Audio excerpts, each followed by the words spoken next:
Presentiamo la terza batteria, la prima delle tre teste di serie, Giacomo Cattai in 1, Davide Gagliari in 2, Ivan Martinovic in 3, Filippo Biasini in 4, più davanti in 5, Alessandro Campostrini in 6, Leonardo Zanotto in 7, Andrea Tardi in 8.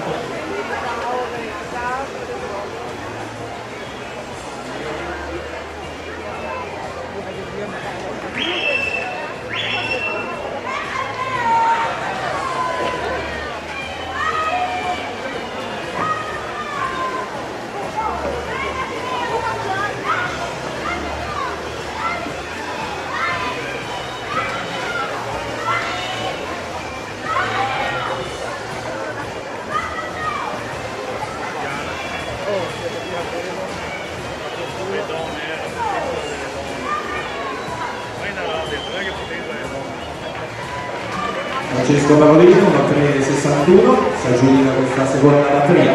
Alla partenza la terza batteria.